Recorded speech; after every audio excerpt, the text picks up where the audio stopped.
All right, everybody. Welcome to TobattoVision. I am your host, Brandon Anthony Tobatto, and welcome to the very first episode of the Candy Bar Creep Show podcast. It is October 31st, 2023, so I figured, what's a better date and time to introduce this new podcast than right here and right now on Halloween, especially with a name like Candy Bar Creep Show. And, speaking of Halloween, it's amazing to me how fast the month of October here in 2023 has gone. I mean, it feels like it was just September 1st, 2 weeks ago, when we first started decorating my house with Halloween stuff. And it's insane to me that here we are on Halloween and tomorrow's November 1st. It's, Thanksgiving season, Christmas season's basically in full effect. We're probably going to start dismantling Halloween stuff here in the next day or two and putting up Christmas stuff because like with Halloween, we love to decorate for Christmas early and celebrate it for a couple months. So Thanksgiving for us is really our, is pre-Christmas. And I know that makes a lot of people out there angry because a lot of people say, get through Thanksgiving first and then go to Christmas. But here in the Tobatto household, we go straight to Christmas. We still love Thanksgiving. We still have a big dinner. But it really is, it's pre-Christmas when it all comes down to it. But I think one of the things that made the month of Halloween, of October 2023 so enjoyable for us as a family is the return of the McDonald's Boo Buckets, which I think really did help the season feel more Halloween-y. Because when it's all said and done, it was a very busy season. Very fast-paced, a lot of things at work. We took a big family vacation, a lot of videos for the channel going up, big issue with YouTube, the channel being demonetized. We'll talk about that later, but it was a very, very busy season, both at work, for the channel, home life, family life, Isabella's school, all that kind of stuff. Very, very busy season.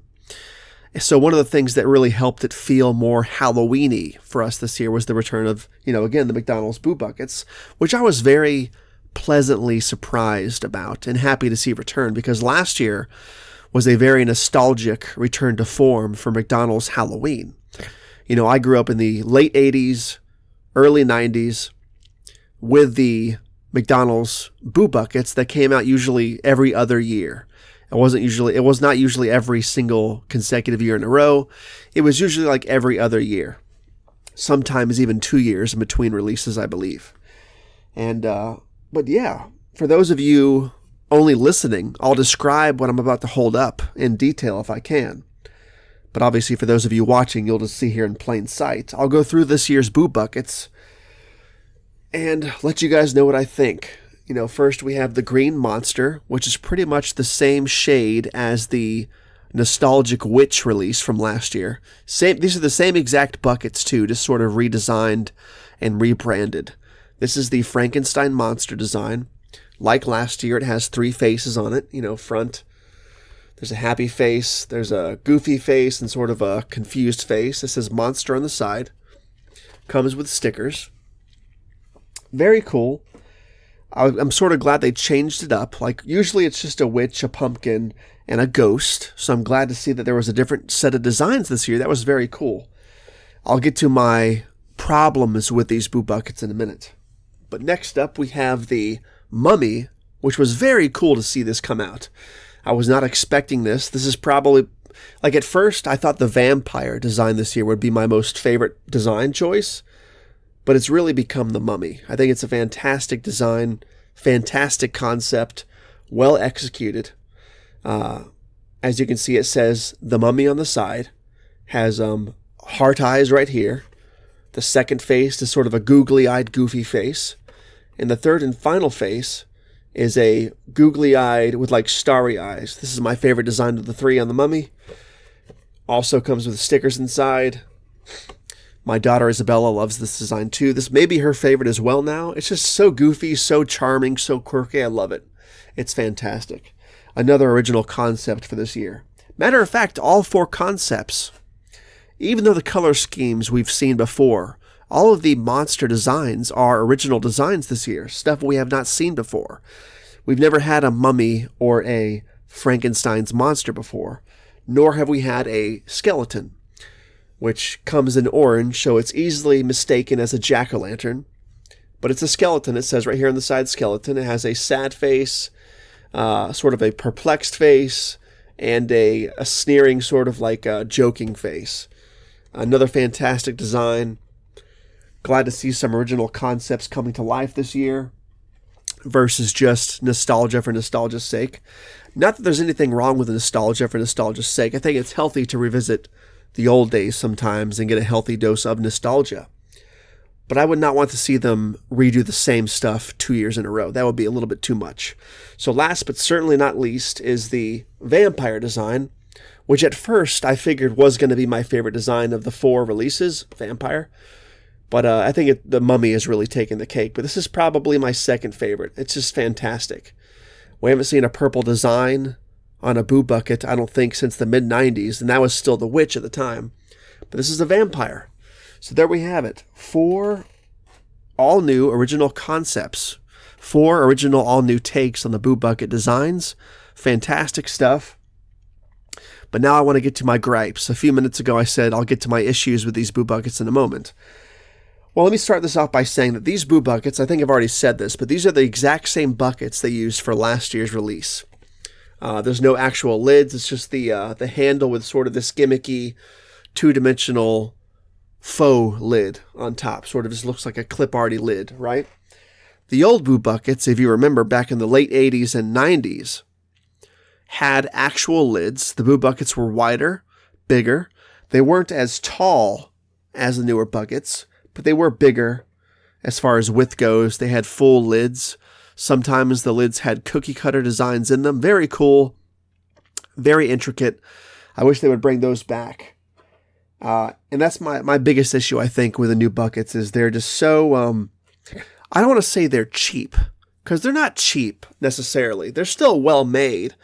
Everything's printed on here pretty well. It's not just going to rub off or anything like that. This two-dimensional handle is gimmicky, but it's still cool. It's still charming in its own way. The stickers, so kids can customize them, is very cool.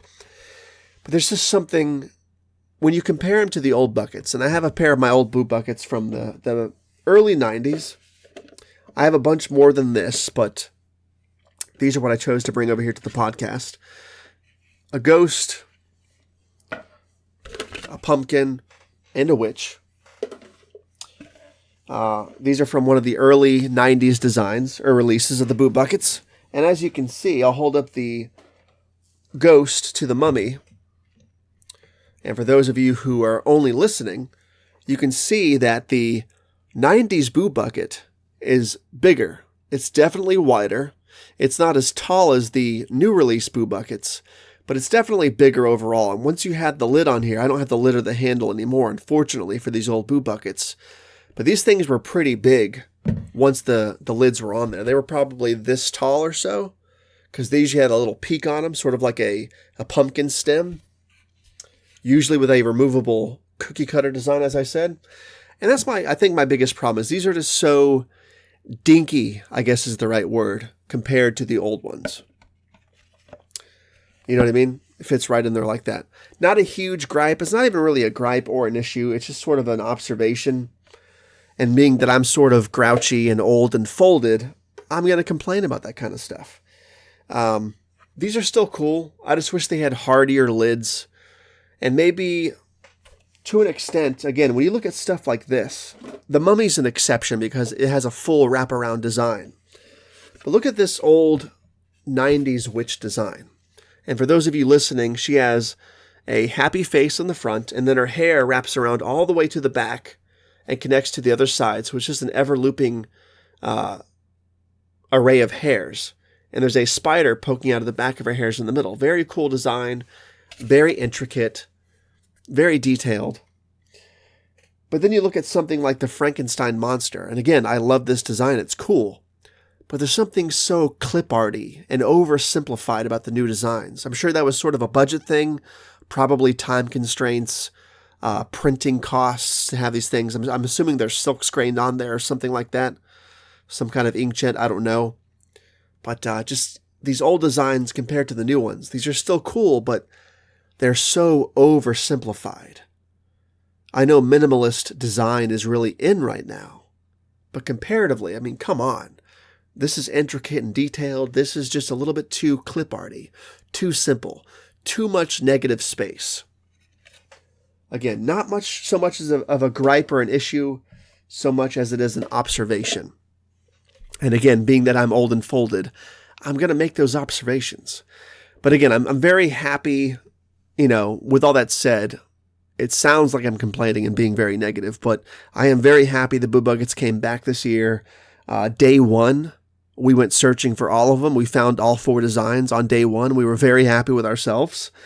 And since my daughter gets a quite a bit amount of Happy Meals every week, this month at least, she's gotten quite a few Boo Buckets. So I have my 4, she has her 4, plus like 3 or 4 extras that are floating around the house now because of the prevalence of the Boo Buckets this season.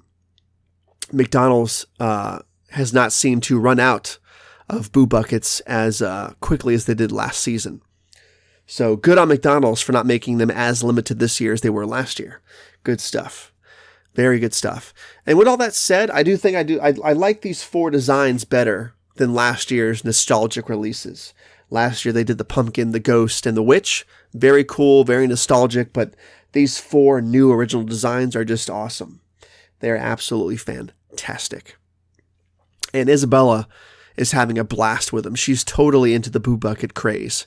And I'm here for every single moment of it. And speaking of Isabella and, the youth and my daughter and stuff like that, I've really been getting her into a lot of old school and some new school, but a lot of the old school Halloween episodes and specials that we watched when we were kids in the late 80s and early to mid 90s. Stuff like the Bobby's World Halloween special, which is Night of the Living Pumpkin, Rugrats Candy Bar Creep Show. She absolutely loves that episode. We've probably watched that episode 10 times this season now. And that's not even an exaggeration. I might actually be underselling that number. I showed her Sugar Frosted Frights for Rocko's Modern Life. She watched it once. It kind of held her attention, but I could tell it didn't really grab her the way Candy Bar Creep Show did. I showed her the Doug Halloween episode. I showed her the Hey Arnold episode with the aliens. She especially loved the haunted episode about the train. It's not really a Halloween episode, but it's still a spooky episode. And on that note, I reviewed quite a number of those aforementioned Halloween specials this season, but I didn't get around to reviewing all of them. So next season, God willing, I will be reviewing the Doug Halloween episodes, the Hey Arnold episodes, stuff like that. So now that I've gotten off my Boo Bucket rant on the Candy Bar Creep Show podcast, I want to take a minute and really discuss the Candy Bar Creep Show podcast itself, what it is, where it's going, why it's come about, all that kind of stuff. I've been wanting to do a podcast here on TobattoVision for quite some time. I really wanted to do a solo podcast, at least for the time being, and really to sort of have the floor to myself, sort of ramble on in a setting that's not a live stream. I'm still going to keep doing TobattoVision live streams here and there. I enjoy talking to people live, playing video games live and stuff like that, but I really wanted a platform where I could come on here with a theme or a array of themes and just sort of talk about whatever I wanted to talk about to you guys for an hour, 45 minutes, 2 hours, 3 hours, whatever I see fit for the certain episode. And really just, put stuff out there, put content out there in a different way. So I figured the podcast format was the best way to really lend myself to that creative outlet that I wanted to do. I can't guarantee that Candy Bar Creep Show will continue on for dozens and dozens of episodes. Right now, I really wanted to do this first episode and released it on Halloween night 2023. That was really my goal. I wanted to do that. I'm glad it's happening. But right now, I can see it happening possibly once a month. Maybe one towards Thanksgiving, one towards Christmas, and so on and so forth. If there's a palpable holiday, I around the month that I'm doing it. I'll probably wrap something for the holiday around that. Sort of like this episode, sort of Halloween based, Halloween themed, if you will. If I do one towards like February, I'll do it like a Valentine's Day theme perhaps, or like if it's March or April, I'll do an Easter theme. July could be a 4th of July, and so on and so forth. But right now, I really just wanted this outlet to sort of have a 1 to 2 hour platform to talk to you guys about a slew of topics, without any guests, without any co-hosts, without the audience in a live stream to interact with. Just sort of a solo platform that I could release, that I could edit, and then that I could upload to whatever venues I'm going to upload this to. Obviously, YouTube. I might put this on a podcast network. I'm not really sure what that would be yet, but it might just be an audio form at some point as well, coinciding with the audio-visual presentation of Candy Bar Creepshow that will be on YouTube, which is what you're probably watching right now. But yeah, I just wanted this, and I figured Candy Bar Creepshow is such a cool name for a show. It's not used for any other podcast that I could find. Its only connotation is really that Rugrats Halloween special episode, which I love. It's not my favorite Halloween episode of all time. That belongs to, still, It's the Great Pumpkin Charlie Brown. But Candy Bar Creepshow, such a cool name, in my opinion. Such a dope name. I love it. Thought it would be a great title for this podcast. And I hope so far in my incessant ramblings that you guys are on board for this concept and on board for this podcast. So again, welcome to the podcast. Thank you for sticking by as I rambled on and on about Boo Buckets for 15 minutes. I appreciate you guys being here. Happy Halloween. And with that said, I really want to move on to the next topic, which is kid-friendly, nostalgia-based Halloween shows, episodes, and movies from the 80s and 90s that we, my generation of kids, really grew up watching each and every Halloween season way back when. Stuff like Rugrats' Candy Bar Creepshow, Bobby's World's Night of the Living Pumpkin, the Doug Halloween episode, Rocko's Modern Life's Sugar Frosted Frights, the Garfield Halloween Adventure, It's the Great Pumpkin Charlie Brown, all that kind of stuff.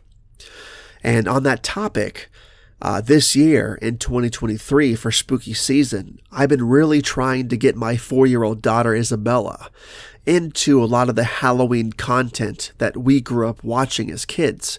And so far, she's, at least as far as I can tell, she's had an absolute blast going over some of the old content that I've been showing her.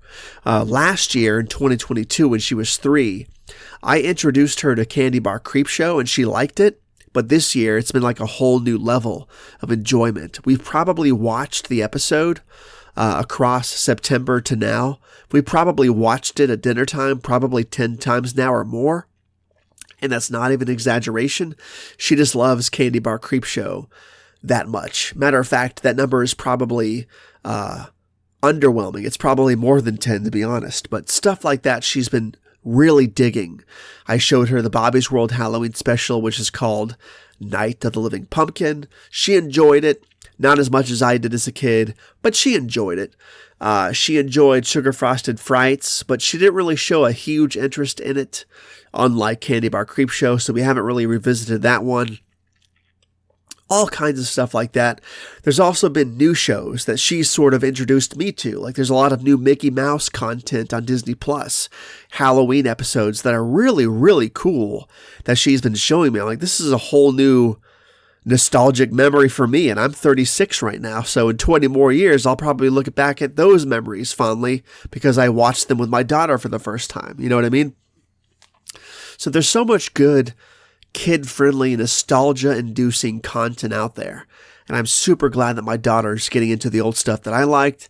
And I'm super happy that she's showing me all this new stuff. Like she's into SpongeBob. Because apparently SpongeBob is still a thing, so many years later.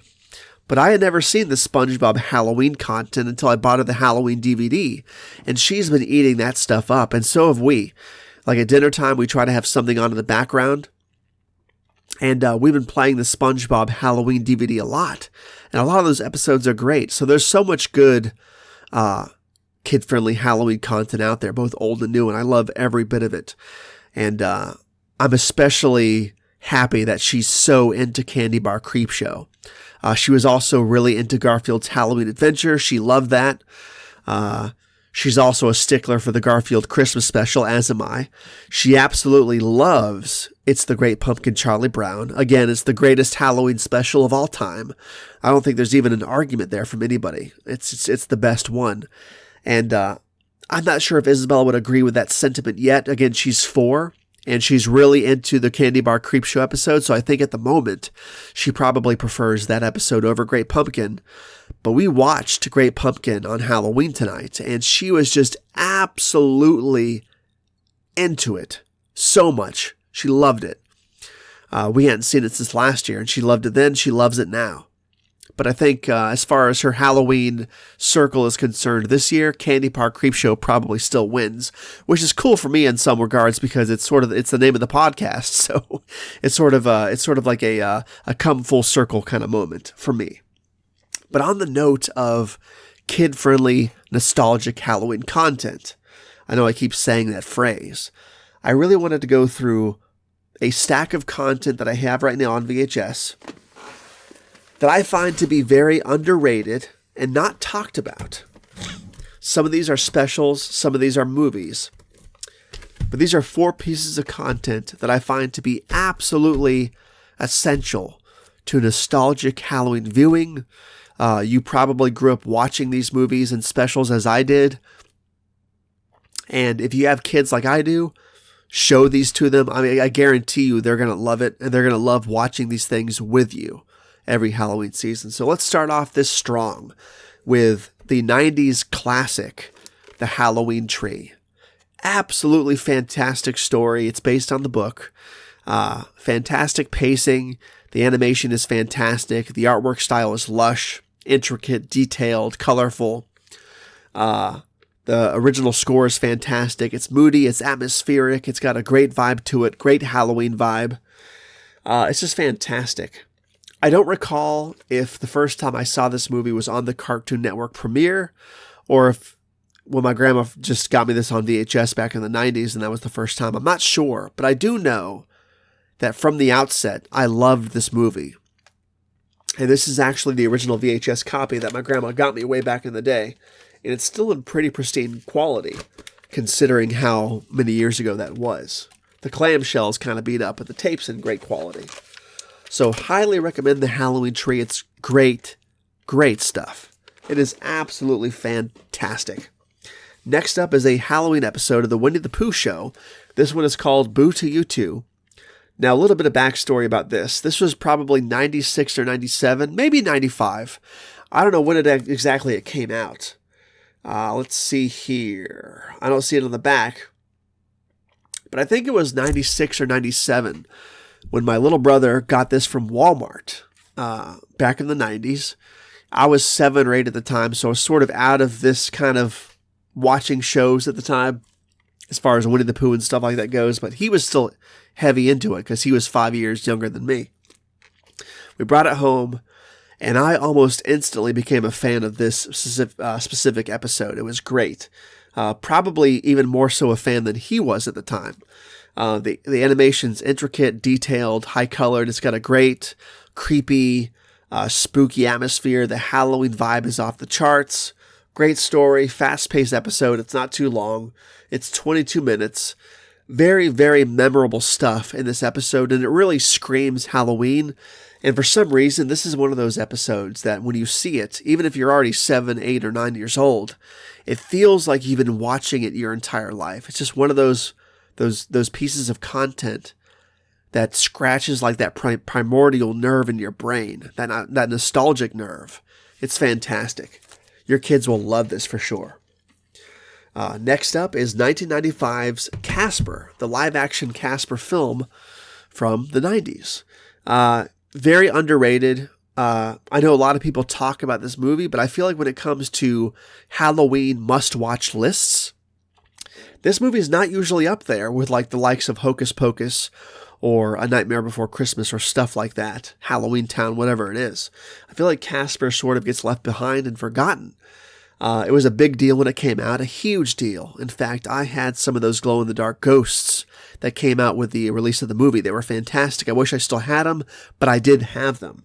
This movie was huge back in the day. I feel like people forget how big this movie was. It was a huge deal. Great movie, great Halloween romp. That Halloween party towards the third act of the film is fantastic. Gives this film an overall great Halloween vibe. Fantastic film. Christina Ricci's in top form. The special effects were prime for their day. They still look good today, too.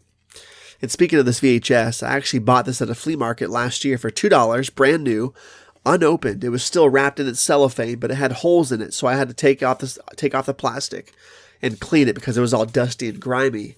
But the inside was perfectly mint. Perfect condition. Look at that. Untouched. No white mold on the tape. Perfect, pristine condition. It even has one of those free Pepsi mail-in offer certificates.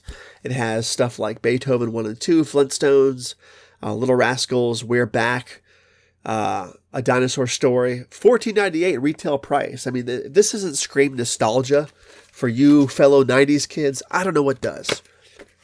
Definitely recommend this movie. If it's not on your Halloween rotation, put it there. Your kids will love it. I promise. I promise. And on the note of Casper, let's dive into Casper, A Spirited Beginning. Look at that price tag on there, $6.96 at Walmart. This is unopened. I got this brand new off eBay, I think earlier this year. And mid condition. So this is obviously not the version I had as a kid, but this came out in 96 or 97, straight to video. It's a prequel to the 95 film. A lot of the story beats and plot inconsistencies, make it to where it doesn't really match up properly to the 95 film. The special effects aren't as good. They're pretty inferior to the 95 film, obviously, because it's so low budget. The cast is questionable, but the story's good. The music is good. Steve Guttenberg's in it. He's great. It's a fun little kids' Halloween romp, and I'm here for every single moment of it. Obviously, it doesn't hold a candle to the 95 film, but it's good in its own right, and I think it's very underrated, and nobody ever talks about this Casper movie especially. You hear people talking about Casper meets Wendy more than this film. I've never seen that film. I've heard good things, but this is really that first straight-to-video Casper live-action movie. And it's good stuff. So highly recommend these 4 choices I just showed you guys as far as showing your kids those nostalgic flavors from our childhoods. Very underrated list. And yeah, I guarantee you they will have a blast with those selections. You know, going back to what I said about TobattoVision and the Candy Bar Creepshow podcast and all that stuff, I'm having a blast making this content. I'm so glad that the subscribers are rolling in. You guys seem to be having a blast with the content as well. I appreciate the subscribes. I appreciate the interaction. I appreciate you guys sharing the channel around and getting more people to come and subscribe and really view my content. I'm having a blast making it. It's good stuff. But, you know, I don't know if you've heard this yet. If you haven't yet, you're about to be made aware. But recently, the channel TobattoVision was demonetized by YouTube for what they cited as reused content. And what that could really mean is you're using content in a non-transformative use way, as far as you're not changing up aspects of the content enough. You know, I use a lot of content in movie reviews and stuff like that. But I also make a lot of shorts that include content from movies and clips like that and stuff like that. So even though they're copyright claimed, but they're perfectly allowed to be used on my channel per the rights holders, because they're not issuing takedowns. They're saying, okay, you can use this content, but we're going to monetize it on our behalf. And sometimes they'll share revenue if I can prove that I'm using it in a transformative use way, like fair use or stuff like that. But it's usually never a problem. But apparently YouTube, they still have a problem with that kind of stuff because I was demonetized because of the reused content. And after going back for a couple weeks now that it's Halloween, it's been probably 2 weeks straight now of going back and forth with support. They can't even give me specific reasons why the channel's been demonetized. They can't tell me the specific videos, why exactly it's happened. They don't want to listen to my excuses or arguments or counterclaims or anything like that. So it's a really big hassle. And I'm not here to gripe or complain too much in this podcast. I know you guys probably don't want to hear this right now, but I just have to get it out there and tell you guys what's going on. And because it is regarding the future of TobattoVision as a whole, so I feel like it's pretty important. But since the channel is demonetized, it's become a little bit more of an issue to keep pumping out content as regularly as I was, because I am a grown man with a full-time job. I got a full-time job as a dad as well, full-time job as a spouse. I got a home to take care of, a home life to take care of, a family to raise, all that kind of stuff. Doing YouTube cannot just be a hobby. I mean, it could be, but I put so much time and dedicate so much time to it that I can't dedicate as much time and effort to it if I'm not monetizing content. So just so everybody's aware, I appealed the demonetization with an appeal video. They rejected the video, and because they rejected it, I now have to wait until January 10th to even reapply for the monetization program. Now, with that said, I'm going to keep pumping out content, probably not as often as I have been, considering the demonetization. But I'm going to keep pumping out content as if I was monetized. But if we get to that point in January where I reapply and they reject it again, and TobattoVision is thereby permanently demonetized, that might be the end of the channel. It'll either be the end of the channel outright, or it'll be me doing the channel Patreon based. Maybe I'll make a Patreon to where you guys can support the channel monetarily that way, away from YouTube's grasp. But it really is a very unfair situation, a very crazy situation, a very bizarre one. And I can see there's so many problems that Google is creating for people regarding their YouTube channels that it just really blows my mind. So yeah, that's really the state of things. I wanted to address it here officially on the podcast for the first time officially. I've made some YouTube community post updates about it. I've talked about it on our Planet Dirty podcast over on Planet CHH with Christian and I. But I haven't really addressed it in video form on TobattoVision officially until now.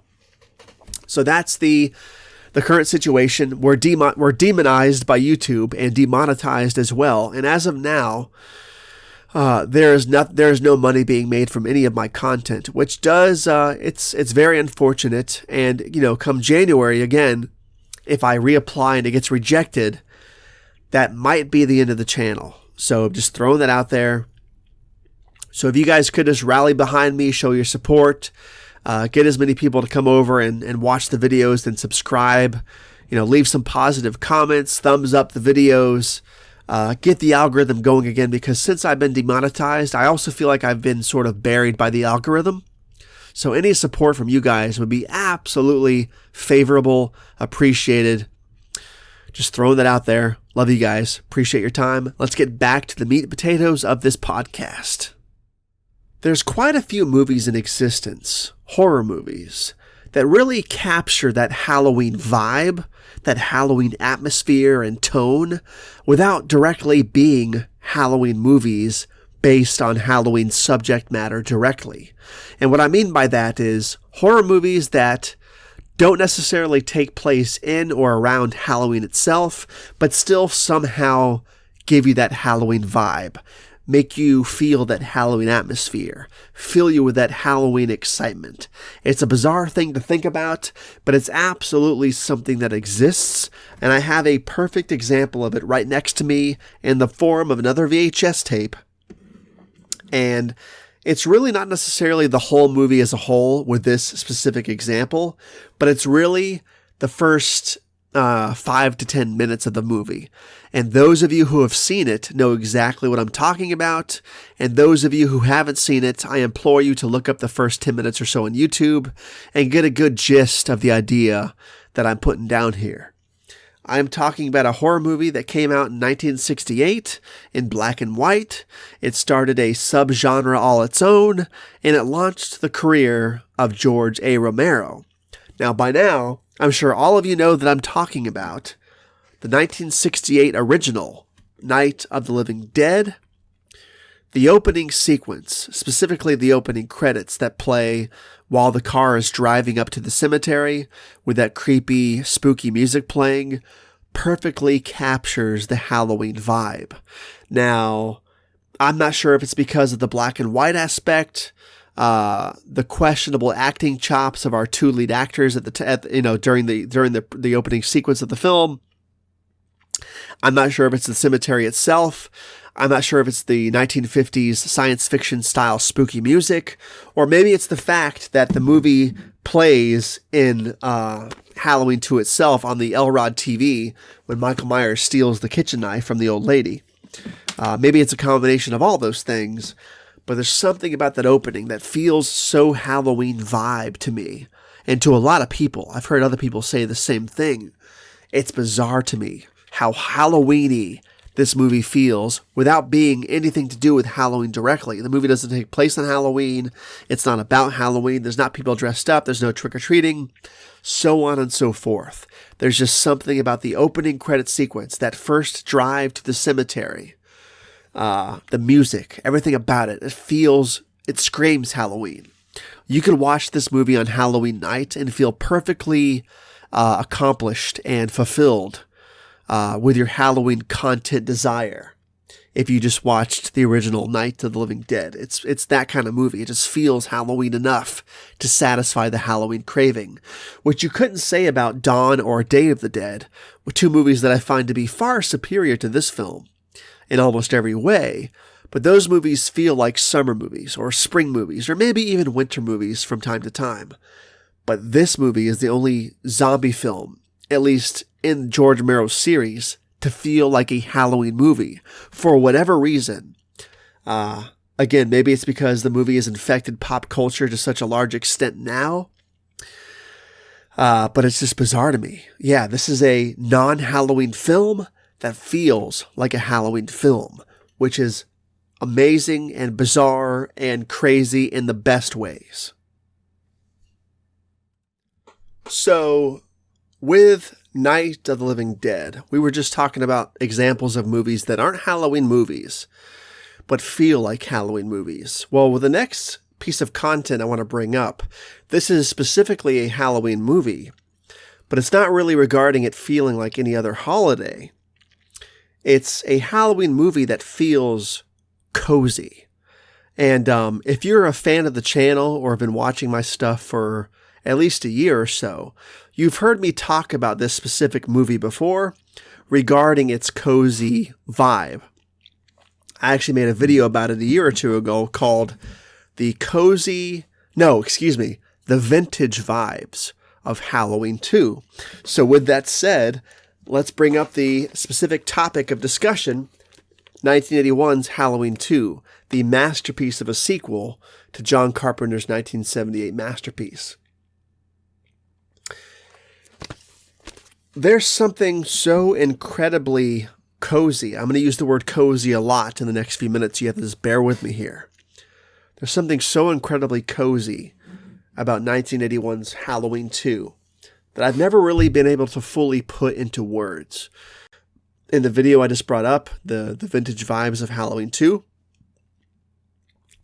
I wasn't able to really put it into words there, and I probably won't be able to put it into words here, but I feel like by discussing it again directly with you guys here on this podcast, Candy Bar Creep Show, maybe you guys can leave your thoughts in the comments about why this movie specifically feels so cozy, has that cozy vibe, showcases that cozy atmosphere, that kind of stuff.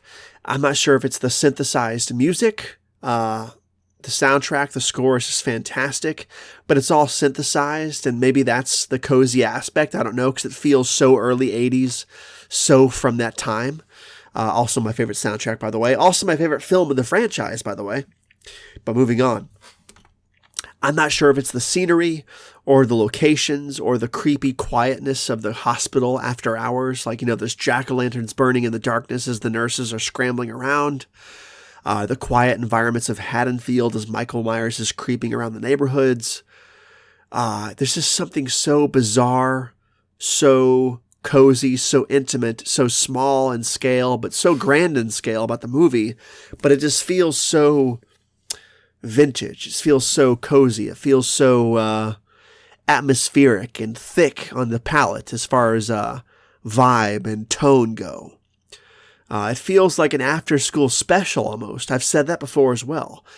There's a very weird television movie / after-school special vibe to this movie that I think adds in a lot to that cozy aspect I keep talking about. If cozy is even the right word, I have no idea. That just feels like the right word. Halloween 2 is a very cozy film. If I need another movie to liken it to that's not Halloween related, Dark Night of the Scarecrow feels like a cozy after-school special.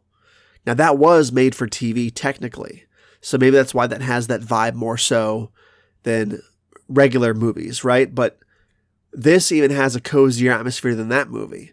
This feels more like a made-for-TV movie than that movie does somehow. Not to say this movie isn't vicious and full of violence and nudity and aggressive behavior and blood and all that kind of stuff. This is a very hardcore slasher film when it all comes down to it. It's definitely not made-for-TV content, but it feels like a TV movie for some reason, more so than Dark Night of the Scarecrow, which was a TV movie. Are you follow? But another good example, I think, would be the 1990 miniseries It. Has a very similar cozy, quiet, creepy, eerie after-school special vibe to it. Maybe that's what it is. It's the quietly eerie, quietly creepy moments of these films that make it feel so cozy and so bizarre.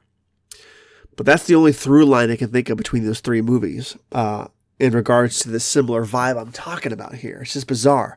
And again, you're probably thinking, what is Tobatto talking about? TobattoVision's lost his mind. You probably already unsubscribed from the channel, have left the chat. I'm talking to nobody but myself at this moment. And that's okay. But I'm really trying to push it out there. How cozy Halloween 2 feels. Am I crazy? Or are you picking up what I'm putting down here? There's one other film in the series, the Halloween franchise that is, that has a similar cozy vibe to it. Because of the opening sequence in the farmland, the empty streets of Haddonfield with the leaves falling, Halloween 4, The Return of Michael Myers. You knew it was going to be this choice. This is the only other Halloween movie in the series that has the cozy vintage vibes I'm talking about, specifically with Halloween 2. And if you know what I'm talking about, you know what I'm talking about. And if you don't, then you've probably like, what is going on here? I couldn't even tell you because I myself can't put it into explicit words. So for those of you listening who have figured it out, please let me know in the comments. Help me figure out this mystery right now on the first episode of Candy Bar Creepshow, because I need to know why Halloween 2 feels so cozy, so vintage. And then after you watch this podcast, please go back to the original video, The Vintage Vibes of Halloween 2, and watch it. It is a interesting video to say the least, and I think it sort of helps push my argument a little better than I'm illustrating here because I'm just babbling, but again, bear with me. There's nothing cozier than Halloween 2. So there's one more piece of content I really want to talk about here on the first episode of Candy Bar Creepshow, and it's a piece of content, a series really, that I feel like it isn't necessarily Halloween specific, but I feel like it should be embraced during the spooky season of September, October, that kind of stuff. It's a show that I've loved since I was a kid. It's an animated show. You may have already figured it out. Ran for a few seasons. I think it was the first show out of its entire IP, because there's been dozens of rebrands and different shows that came from this IP, but I think it was the original one. The first few seasons were moody, atmospheric. The animation was off the chain. The voice acting was great. It was absolutely hilarious. There were some truly creepy and unnerving moments in it. Very memorable villains and characters and monsters, all that kind of stuff. and a very iconic brown dog with a blue collar. And obviously you probably already figured it out by that last statement. We're of course talking about Scooby-Doo, Where Are You? A fantastically spooky animated show that I've loved since I was a kid. Isabella is sort of getting into it as we speak, which I'm very happy about. But I was seeing this on my shelf, earlier in the month, and I was thinking to myself, why have I not been watching these episodes consistently every spooky season for my entire life? Like, this should be my morning routine every morning during the month of September and October. I should be waking up, pouring myself a huge bowl of Frankenberry with Isabella, and we should be watching an episode or two of Scooby-Doo, Where Are You? I should have been doing this all along. I love watching this series. I love watching these episodes, but I never really think about watching it exclusively during spooky season.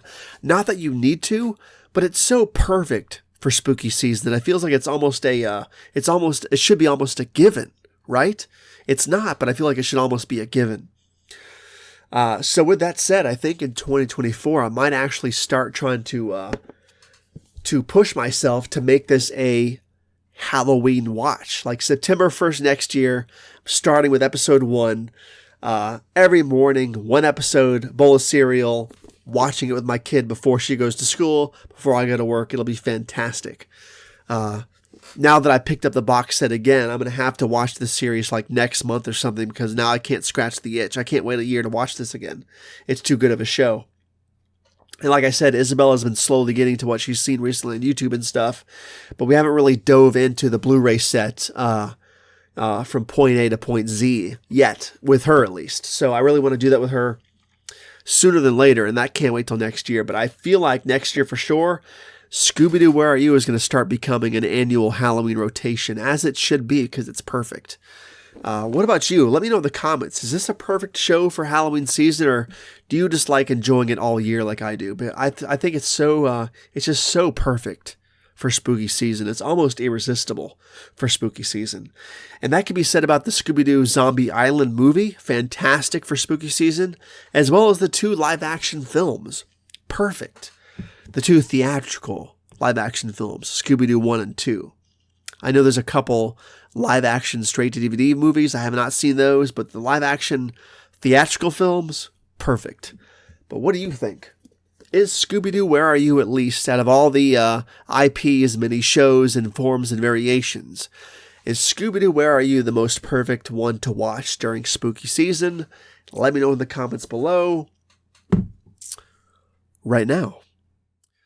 There's so many things for TobattoVision that I wanted to do this season for Halloween season. But like I said, it was just such a busy season for everybody this year. We got hit with a demonetization on TobattoVision here on YouTube, all that YouTube drama.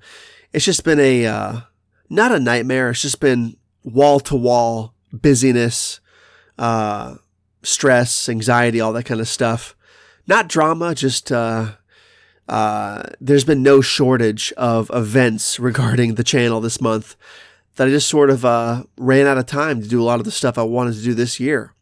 Like this year, I wanted to do special TobattoVision Boo Buckets, my own version of the Boo Buckets that McDonald's does for TobattoVision, limited sets.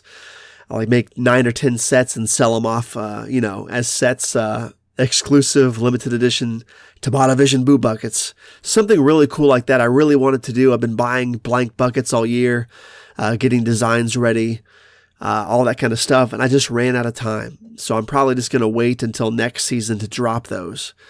But I am going to do TobattoVision Boo Buckets. I think that would be a blast. I think it would be really fun. Hopefully they would sell. Hopefully you guys would like them. They would be my own designs. They would be way different than the Mickey D's buckets, as far as I can tell. At least design-wise with the faces and stuff. But they would be a lot of fun to do. And the question I have for you, and I want some answers down in the comments. I know I keep asking you guys for commented answers, but here's another one. If I do TobattoVision Boo Buckets, they won't be called Boo Buckets. If I do TobattoVision Boo Buckets next year in 2024, would you want them to be just the Boo Buckets with the carrying handles, similar to the Mickey D's buckets, right? Or would you prefer them to be filled with like fake guts and blood and stuff like that? I probably can't find the proper fitting lids for these, and if I could, they probably wouldn't match the color tones of the buckets I already have. So I may or may not do that. So with that said, would you rather them just be empty with carrying handles that you could carry around? Or would you want them filled with guts and like blood and gross out stuff that you could just display on your shelves as like a prop? Let me know in the comments what would be better. But the TobattoVision boob buckets in one way, in one shape or form, one way or the other, are coming in 2024, and that's a promise. But let me know in the comments what you would prefer to have them as. What kind of interpretation? Empty buckets that can actually be used as buckets, or props filled with fake guts and blood and nastiness and insects and all kinds of that kind of stuff? Let me know. I was also thinking about doing maybe some like die-cut wall decorations. You know, die-cut decorations are sort of similar to this. They're like heavy cardstock paper with the designs printed on them that they're cut out into shapes, and you can hang them on your wall, stuff like that. Stuff like the old school skeletons. If you're listening to this and not watching, I'm pointing to a bunch of die-cut decorations on my wall behind me. The die-cut skeletons, stuff like that. I'm thinking about doing some TobattoVision exclusive die-cut decorations as well. For Halloween. I might start earlier. Maybe I'll do a Christmas one this year. Who knows? Maybe I'll do a spooky Easter one or a spooky Valentine's Day one. Who knows? But would you guys be interested in buying some limited run die-cut TobattoVision wall decorations? Let me know about that in the comments as well. Bundle your comments together if you wish. That's really all I have as far as TobattoVision creations go. But those are two things I have in the works for sure that I really want to do here for the channel. Again, the monetization issue we talked about earlier plays into this, because if I'm demonetized and not doing the channel by next year, this won't happen. But, you know, being proactive and optimistic here, let's pretend that we are monetized and things are moving as usual next year. We're going to get these going. The die-cut decorations and the TobattoVision boo buckets. All right, I've had a lot of fun talking to you guys tonight. Again, I appreciate you guys all tuning in to the first episode of Candy Bar Creep Show. I know this sort of came out of nowhere, late night on Halloween 2023. I didn't have it scheduled or, set up as a premiere. It sort of just dropped all of a sudden as a last-minute premiere. I wanted it to sort of come out of nowhere. I know the TobattoVision Halloween special just dropped a couple hours ago, and that was fun. I hope you guys enjoyed that episode. I look forward to doing more of those in the years to come. Again, as long as the channel remains monetized and I can stay proactive on it. But yeah, this whole TobattoVision thing's been a ride. It's been a blast. Again, I appreciate you guys tuning in tonight. I think Candy Bar Creep Show episode 1, sort of off the cuff. If I keep doing these as they go on, they'll be more intricate, more cutaways, more scenes, possibly guests here and there, just more filled with stuff. They'll probably become akin to more of a variety show, I guess, more than just a straight podcast like this one was. Or they might remain like this. I don't really know yet until I make them. So, but I enjoyed making this. I had a blast. It really scratched that creative itch that I needed to scratch as far as talking to you guys without a co-host, without any guests, without a live audience, just me talking to you guys one-on-one, and then hearing your feedback and your thoughts and your comments in the comment section below after the episode drops. It's a very cathartic experience, and I think it's just very refreshing in a really bizarre way that I was not expecting. I'm quite enjoying making this first episode of Candy Bar Creep Show. So yeah, I think with that said, whether I'm monetized in January or not, I'm definitely going to try to do Candy Bar Creep Show episode 2, close to Thanksgiving. And I'm going to try to do episode 3 close to either Christmas or New Year's, maybe in between, I don't know. But I think Candy Bar Creep Show will live on at least until January, when the final curtain calls on the channel entirely, or monetization comes back and we're full steam ahead again. I know I keep saying that, but I really want to make sure you guys are aware of the gravity of the situation, as it were. YouTube is really it's not real life. It's not a huge deal, but again, it takes a lot of time and effort to do this. So if I can be monetized and collect some extra change for the family while doing it, that's fine. But if not, I really got to take a backseat to doing stuff for the channel, unfortunately. But that's the way of life. That's how life is sometimes. It's just very strange and bizarre. But not to end this on a downbeat note. So let's focus on the positives. Again, it was a very, very fast and quick Halloween season, very busy. Some drama, some stress regarding the channel itself, but the family and I have had a lot of fun. We've made a lot of good, long-lasting memories. We took a nice long vacation to North Carolina. Did a lot of cool fall-related stuff there. My daughter and I did a lot of Halloween projects here at home in September and October. We built a really cool scarecrow out front.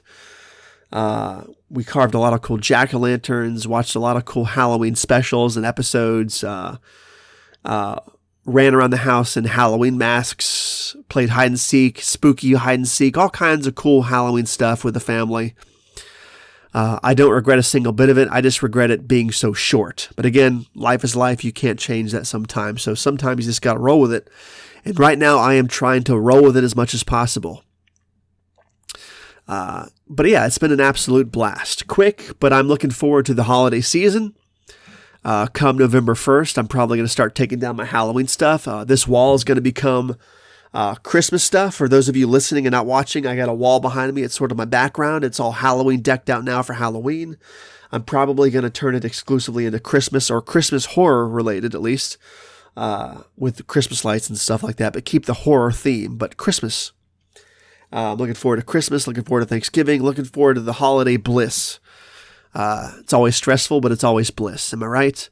Buying presents for the family, making memories, taking photos, winter trips, the whole bit. I'm just looking forward to it. And Candy Bar Creepshow, this podcast right now, is really the capstone to my entire Halloween experience, because this is coming out at the tail end of the night. It's sort of the send-off to the Halloween season 2023. And really possibly my final Halloween season here on TobattoVision. Again, regarding the monetization issue. But we'll see. We'll see. But again, thank you guys so much for tuning into Candy Bar Creepshow. Please let me know any questions or comments or feedback, positive or negative. I'll take them all in the comment section below. Let's start a dialogue. Let me know what you want to see more of in the next episode, what you want to see less of. I'm sure you guys don't want to hear the word demonetized or nostalgia or cozy in any podcasts going forward. I think you're probably sick of those words entirely because of this one episode.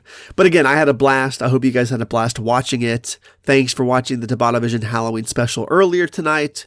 Thanks for watching all of my Halloween special Halloween episode reviews this month. Thanks for putting up with all of my YouTube shorts nonsense all this month. It's been a fantastic ride. I love you guys. It's been a blast. Happy Halloween. And I will see you guys on the next episode of Candy Bar Creepshow. Happy Halloween.